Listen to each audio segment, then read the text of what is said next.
Didier Claude ദഷാപ്സ് എന്ന Didier ദഷാപ്സ് 2012 മുതൽ France ടീമിന്റെ മാനേജർ. നിരവധി ക്ലബ്ബുകൾക്കായി പന്ത് തട്ടിയ ഫ്രാൻസിന്റെ എണ്ണം പറഞ്ഞ ഫുട്ബോളർ. ബുദ്ധിമാനും കഠിനാധ്വാനിയുമായ ഡിഫൻസീവ് മിഡ്ഫീൽഡറായിരുന്നു ദഷാപ്സ്. ഇറ്റലിയിലെയും ഇംഗ്ലണ്ടിലെയും ഫ്രാൻസിലെയും ഒത്തിരി ക്ലബ്ബുകൾക്ക് വേണ്ടി പന്ത് തട്ടിയ ദഷാപ്സ് പന്ത് കൈവശം വെക്കുന്നതിലും പിന്നീട് ആക്രമണാത്മക കളികൾ ആരംഭിക്കുന്നതിലും മികച്ചു നിന്ന ഒരു കളിക്കാരനായിരുന്നു. മാനേജർ എന്ന നിലയിൽ 1998 ഫ്രാൻസിനെ ലോക ഫുട്ബോളിന്റെ നെറുകയിലെത്തിച്ച മനുഷ്യൻ. 2000 യൂറോ കപ്പ് ഫ്രാൻസിന് കൊടുത്ത ദിദിയർ ദഷാപ്സ്. ആ മനുഷ്യനാണ് ലയണൽ മെസ്സിയെക്കുറിച്ച് ചില കാര്യങ്ങൾ ഇപ്പോൾ തുറന്നു പറഞ്ഞിരിക്കുന്നത്. ലോകത്തിലെ ഏത് ടീമിനെയും സധൈര്യം നേരിടാൻ കഴിവുള്ളവനാണ് താനെന്ന കാര്യത്തിൽ ദഷാപ്സിന് ഉറപ്പുണ്ട്. എന്നാൽ അർജന്റീനയുടെ കാര്യത്തിൽ കാര്യങ്ങൾ അങ്ങനെയല്ല. കാരണം മറ്റൊന്നുമല്ല, ലയണൽ മെസ്സി തന്നെയാണ്. താൻ നേരിട്ടതിൽ വെച്ച് ഏറ്റവും ബുദ്ധിമുട്ടുള്ള കളിക്കാരൻ ലയണൽ മെസ്സിയാണെന്നാണ് ദഷാപ്സ് പറയുന്നത്.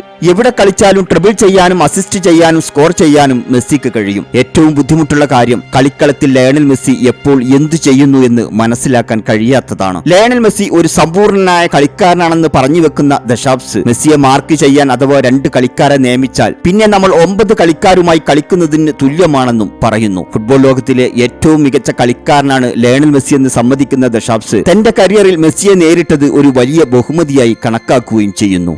നിങ്ങൾ ഈ ചാനൽ സബ്സ്ക്രൈബ് ചെയ്തിട്ടില്ലെങ്കിൽ ദയവ് ചെയ്ത് ചാനൽ ഒന്ന് സബ്സ്ക്രൈബ് ചെയ്യുക.